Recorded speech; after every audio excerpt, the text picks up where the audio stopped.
പിതാവിൻ്റെയും പുത്രൻ്റെയും പരിശുദ്ധാത്മാവിൻ്റെയും നാമത്തിൽ ആമേൻ. ഇന്ന് സെപ്റ്റംബർ 12 വെള്ളിയാഴ്ച. നമുക്ക് പ്രാർത്ഥിക്കാം. അമ്മേ പരിശുദ്ധമ്മേ, അമ്മേ പരിശുദ്ധമ്മേ, ദൈവമാതാവേ, കൃപാസനത്തിലൂടെ ഞങ്ങൾക്കും ഞങ്ങളുടെ ദേശത്തിനും അമ്മ മധ്യസ്ഥം തേടി തന്ന എല്ലാ അനുഗ്രഹങ്ങൾക്കും കൃപകൾക്കും ഞങ്ങളിപ്പോൾ ഹൃദയം നിറഞ്ഞ നന്ദി പറയുന്നു. അമ്മേ പരിശുദ്ധമ്മേ, ദൈവമാതാവേ, 2004 ഡിസംബർ 7 ഉച്ച കഴിഞ്ഞ് 2:30 കൃപാസനത്തിൽ സംഭവിച്ച അമ്മയുടെ പ്രത്യക്ഷപ്പെടലിനെ കുറിച്ച് തിരുസഭയ്ക്ക് സമർപ്പിച്ചിരിക്കുന്ന പഠനരേഖകളുടെ മേൽ സഭാത്മകമായ പഠനം ആരംഭിക്കുവാൻ ഞങ്ങൾ പ്രാർത്ഥിക്കുന്നു. അമ്മേ പരിശുദ്ധമ്മേ, ഭൂസ്വർലോകങ്ങളുടെ രാജ്ഞിയായ അങ്ങേയ്ക്ക് ഭൗമസംരക്ഷണത്തിനായി പ്രപഞ്ചപ്രകൃതിയെ തന്നെ തിരുസഭ പ്രതിഷ്ഠിക്കുവാൻ ഈ പ്രത്യക്ഷീകരണം വഴി ഇടയാക്കണമേ. പരിശുദ്ധമ്മേ, ജപമാല മാതാവേ, സകല കൃപാസനം പ്രാർത്ഥനകളോടും ചേർത്ത് ഞങ്ങളിപ്പോൾ പ്രാർത്ഥിക്കുന്ന ഈ കുടുംബത്തിന്റെ പ്രത്യേക നിയോഗം. ഇന്നത്തെ നിയോഗം പറ മക്കളെ.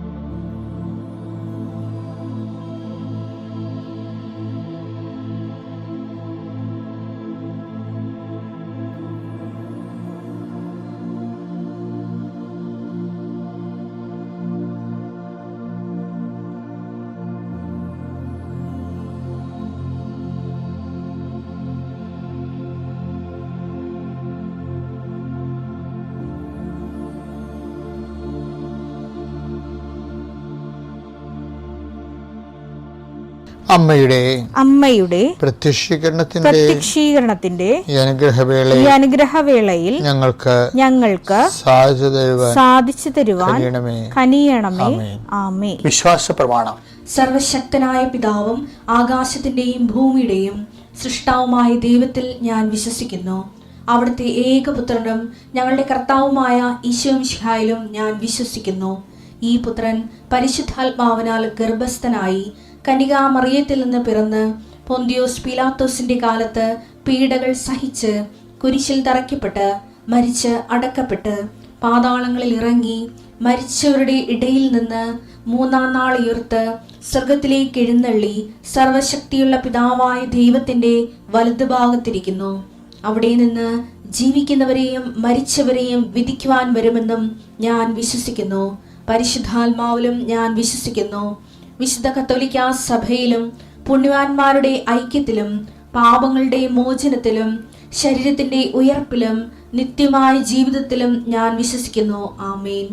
സ്വർഗ്ഗസ്ഥനായ ഞങ്ങളുടെ പിതാവേ, അങ്ങയുടെ നാമം പൂജിതമാകണമേ. അങ്ങയുടെ രാജ്യം വരണമേ. അങ്ങയുടെ തിരുമനസ് സ്വർഗത്തിലെ പോലെ ഭൂമിയിലും ആകണമേ. അന്നു വേണ്ടുന്ന ആഹാരം ഇന്ന് ഞങ്ങൾക്ക് തരണമേ. ഞങ്ങളോട് തെറ്റ് ചെയ്യുന്നവരോട് ഞങ്ങൾ ക്ഷമിക്കുന്നത് പോലെ ഞങ്ങളുടെ തെറ്റുകൾ ഞങ്ങളോടും ക്ഷമിക്കണമേ. ഞങ്ങളെ പ്രലോഭനത്തിൽ ഉൾപ്പെടുത്തരുതേ, തിന്മയിൽ ഞങ്ങൾ രക്ഷിക്കണമേ. ആമേൻ. നന്മ നിറഞ്ഞ മറിയമേ, സ്വസ്തി. കർത്താവ് അങ്ങയുടെ കൂടെ സ്ത്രീകളിൽ അങ്ങ് അനുഗ്രഹിക്കപ്പെട്ടവളാകുന്നു. അങ്ങയുടെ ഉദരത്തിൻ ഫലമായി ഈശോ അനുഗ്രഹിക്കപ്പെട്ടവനാകുന്നു.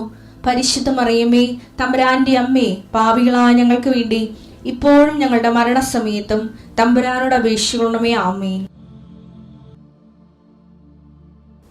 കർത്താവേ, നിന്റെ ഉന്നതമായ നാമത്തിന് സ്വസ്ത്രം ചെയ്യണം. കർത്താവേ, നിന്റെ വിശുദ്ധ പൗരോഹിത്യത്തെ മഹത്വപ്പെടുത്തണമേ. കർത്താവേ, സഭയിലുള്ള സാന്നിധ്യം പ്രകടമാക്കണമേ.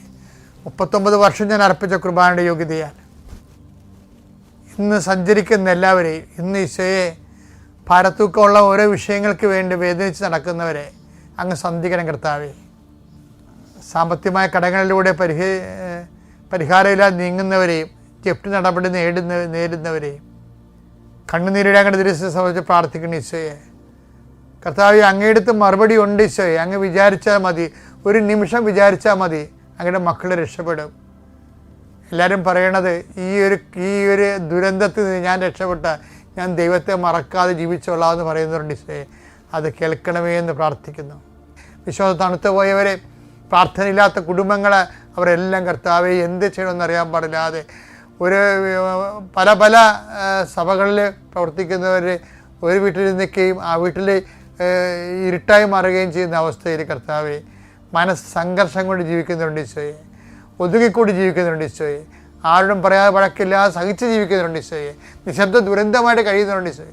അവരെ എല്ലാം ലാസ്തൻ്റെ കുഴിമാടം സന്ദർശിച്ചതുപോലെ അത്ര ഹൃദയങ്ങളിൽ നിന്ന് സന്ദർശിക്കണമേ എന്ന് പരിശുദ്ധ കൃപാസനത്താരെ ജീവനോടെ പ്രത്യക്ഷപ്പെട്ട പരിശുദ്ധയുടെ മാധ്യസ്ഥയിൽ പ്രാർത്ഥിക്കുന്ന ഈശോയെ.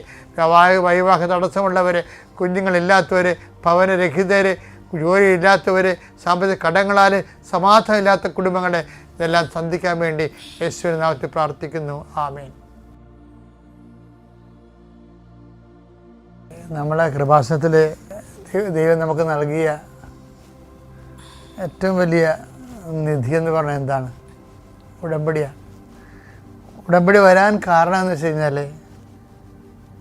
എനിക്ക് അമ്മ എൻ്റെ 2015 മാതാവിൻ്റെ പ്രത്യക്ഷീകരണം സംഭവിച്ച് 10 കൊല്ലം കഴിഞ്ഞ്. അപ്പോൾ അതിന് അനുഭവങ്ങളൊക്കെ ഞാൻ നിന്നോട് നേരത്തെ പറഞ്ഞിട്ടുണ്ട്. അതിൻ്റെ ഭാഗമായിട്ട് ആ 10 കൊല്ലത്തേക്ക് ദൈവമേ ഒരു ചെറിയ പ്രാർത്ഥന ആൾക്കാർക്ക് കൊടുക്കാൻ ഒത്തെങ്കിൽ കൊള്ളാമായിരുന്നെന്ന് എൻ്റെ മനസ്സിൽ തമിഴ്നാട്ടിൽ വെച്ച് തോന്നിയപ്പോഴാണ് മാതാവ് പെട്ടെന്ന് തന്ന ഒരു പ്രാർത്ഥനയാണ്. എന്താണ്? അമ്മ ഈ ദശവത്സരത്തിൽ അമ്മ ആഗ്രഹിക്കുന്ന കൃപാവര പദ്ധതി കൃപാസനത്തിലും ഞങ്ങളുടെ കുടുംബത്തിലും നിറവേറാൻ ഇടയാക്കണമേ. അങ്ങനെ ആ പ്രാർത്ഥന കിട്ടിക്കഴിഞ്ഞപ്പോൾ 10,000 ലീഫ്ലെറ്റുകൾ അടിച്ച് ആൾക്കാർക്ക് കൊടുത്തു പ്രാർത്ഥിക്കാൻ വേണ്ടി. അപ്പോൾ ദൈവത്തിന് തോന്നി മാതാവിൻ്റെ പ്രത്യക്ഷീകരണം 10,000 ലീഫ്ലെറ്റുകളും 10,000 ഒന്നുമില്ല അല്ലേ, അവർ 50,000 അടിച്ച് കാണാം പല പ്രാവശ്യമായിട്ട്. അപ്പം അത് എൻ്റെ ഉദ്ദേശം എന്താണ്? മാതാവിൻ്റെ പ്രത്യക്ഷീകരണം അനുസ്മരിക്കാൻ വേണ്ടി അമ്മ ആഗ്രഹിക്കുന്ന കൃപാവര പദ്ധതി എന്നാണ്.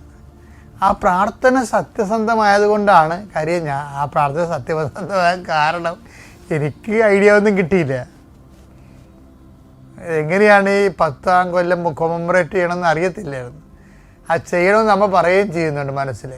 അപ്പോൾ അമ്മ ആഗ്രഹിക്കുന്ന ഒരു കൃപാവര പദ്ധതി കൃപാസനത്തിലും ഞങ്ങളുടെ കുടുംബത്തിലും നിറവേറാൻ ഇടയാക്കണമേ. അത് മാത്രം പ്രാർത്ഥിച്ചതാണ്. അപ്പോഴാണ് 6 മാസം കഴിഞ്ഞപ്പോൾ ഉടമ്പടി അമ്മ തരണത്. അപ്പം ദൈവം തന്നുകൊണ്ടാണ് ഇത്ര കണ്ട് ഓണത്തിന് പോലും എന്തുമാത്രം മനുഷ്യരാവുന്ന ഉടമ്പടി എടുത്തത്. ഓണമായിട്ട് പോലും അത് ചില ആൾക്കാർക്ക് അനുഭവങ്ങളായിപ്പോയി. അനുഭവങ്ങളെ ഉടമ്പടിയുടെ ബേസിൽ ജനങ്ങൾക്ക് ആധികാരികത വർദ്ധിച്ചു. ദൈവത്തിന് സ്വന്തം ജനമാണെന്നാണെന്നൊരു ഉടമസ്ഥ ബോധം വന്നു. ഉടമ്പടിയിലൂടെ ഒത്തിരി സംഭവമാണ് നടന്നിരിക്കുന്നത് ആധ്യാത്മിക ജീവിതത്തിൽ. മറ്റത് കൊണ്ടാക്കൊണ്ട് കിട്ടിയ കുട്ടി പോയ ചെട്ടി എന്ന് പറഞ്ഞാൽ ആൾക്കാർക്ക് ഒരു ഹൈപ്പോത്തസിക്കലല്ലേ ചില ആൾക്കാരൊക്കെ ജീവിക്കണത്. ഇതിപ്പോൾ അങ്ങനെയല്ലോ. ഇപ്പോൾ അവരതിനു വേണ്ടി അധ്വാനിക്കുന്നുണ്ട്. അതിനുവേണ്ടി അവരുടെ വിശ്വാസത്തെ അവർ പ്രവൃത്തി കൊണ്ട് നീതീകരിക്കുന്നുണ്ട്. അപ്പോൾ ജനങ്ങളുടെ ആധികാരികത കൂടി, അപ്പോൾ ദൈവത്തിൻ്റെ ഉടമസ്ഥാവകാശം കൂടി. അപ്പോൾ അതുകൊണ്ട് തന്നെ ഉടമ്പടി പെട്ടെന്ന് ഇങ്ങനെ എല്ലാവരിലും തന്നെ ദൈവിക ഇടപെടലുണ്ടാകുന്ന ഒരു അവസ്ഥ വന്നു. പക്ഷേ എപ്പോഴും നമ്മൾ ശ്രദ്ധിക്കേണ്ടത് ഈ മേജറായിട്ടുള്ള വിഷയങ്ങളായാൽ ദൈവം തന്നെയാണ് അത് ഉടമ്പടിയുടെ ഭാഗമാക്കി കളയും. ഇപ്പം നിത്യജീവൻ ഉടമ്പടിയല്ലേ. കുർബാന എന്തുകൊണ്ടാണ് ഉടമ്പടി പുതിയ ഉടമ്പടി എന്ന് പറയാൻ കാര്യം എന്താണ്? അതുകൊണ്ട് നേടാനുള്ള കാര്യം നിത്യജീവനായതുകൊണ്ടാണ് അതിനെ ഉടമ്പടിയിലാക്കിയത്. അതുപോലെ നമ്മുടെ ജീവിതത്തിലെ മേജർ സബ്ജക്റ്റുകളെല്ലാം ഉടമ്പടിയുടെ. ഇപ്പം എബ്രഹാം പെണ്ണ് കാണുന്നില്ലേ, പെണ്ണ് കാണാൻ വേണ്ടി ഭൃത്യരെ വിടുന്നില്ലേ. എബ്രഹാം പെണ്ണ് കാണാൻ അവൻ്റെ മകൻ ഇസഹാക്കിന് ഒരു ജീവിത പങ്കാളിയെ കാണാൻ വേണ്ടി ഭൃത്യനെ പറഞ്ഞു വിടുന്നതും അത് ആ വിഷയം സീരിയസ് ആയത് കാരണം അത് എബ്രഹാം അത് ഉടമ്പടിയായിട്ടാണ് വിടണത്, ഉടമ്പടി ചെയ്താൽ വിടണത്. ഉൽപ്പത്തി പുസ്തകത്തിന് 1:24 1 മുതൽ എടുത്തേ. അബ്രാഹത്തിന് പ്രായമേറെയായി. അബ്രാഹത്തിന് പ്രായമേറെയായി. കർത്താവ് എല്ലാ കാര്യങ്ങളിലും അവനെ അനുഗ്രഹിച്ചു. എബ്രാഹത്തിന് പ്രായമായെന്നും പറഞ്ഞാൽ തുടങ്ങണത് വെച്ച് കഴിഞ്ഞാൽ എബ്രാഹത്തിന് ഇപ്പം പ്രായമായത് കൊണ്ട് നമ്മുടെ ജീവിതത്തിൽ നമ്മൾ ഇരിപ്പുകാരനായിപ്പോയി. നമ്മൾ ഇരിപ്പുകാരനായപ്പോൾ പിന്നെ ദൈവം ഇരിപ്പുകാരനായി പോയിട്ടില്ലേ? അത് എബ്രാഹത്തിന് പ്രായമായി. എബ്രാഹത്തിന് ഇനി മകന് വേണ്ടി പെണ്ണ് കാണാൻ പോകാനൊന്നും പറ്റാത്തൊരവസ്ഥയായി, പ്രായമേറെയായി. അപ്പം അതുകൊണ്ട് എന്ത് പറ്റി? ഭൃത്യനെ വിളിച്ചിട്ട് പറഞ്ഞു അത് ഉടമ്പടിയാക്കി കളഞ്ഞത്. അത് വായിച്ച ഭാഗം വായിച്ചേ.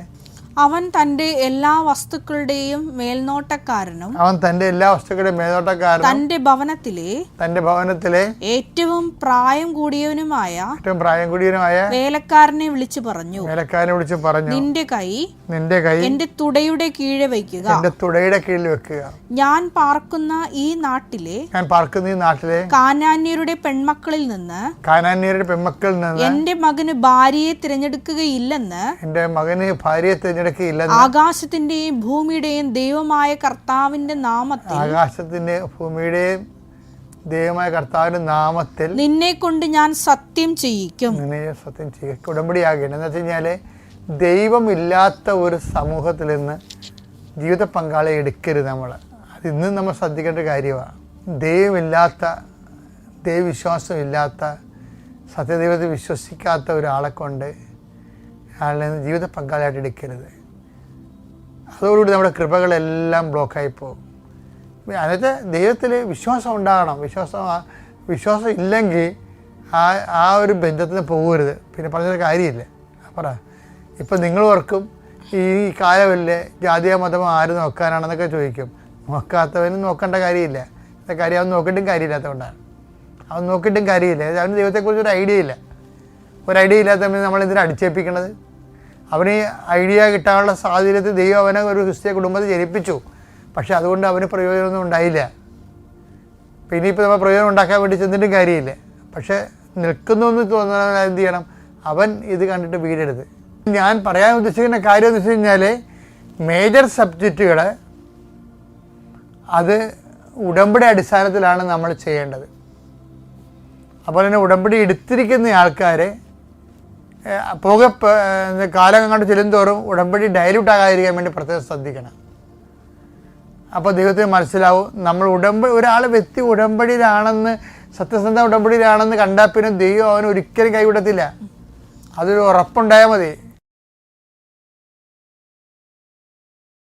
അത്യപൂർവ ദൈവാനുഭവങ്ങൾ ഇനി നിങ്ങൾക്കും സ്വന്തം. ഈ യൂട്യൂബ് ചാനൽ ഇതുവരെ സബ്സ്ക്രൈബ് ചെയ്തിട്ടില്ലെങ്കിൽ ഇപ്പോൾ തന്നെ സബ്സ്ക്രൈബ് ചെയ്യുക. ഈ വീഡിയോ ഇപ്പോൾ തന്നെ നിങ്ങളുടെ സുഹൃത്തുക്കൾക്ക് ഷെയർ ചെയ്തുകൊണ്ട് കർത്താവിന്റെ പ്രേക്ഷിതരാകുക.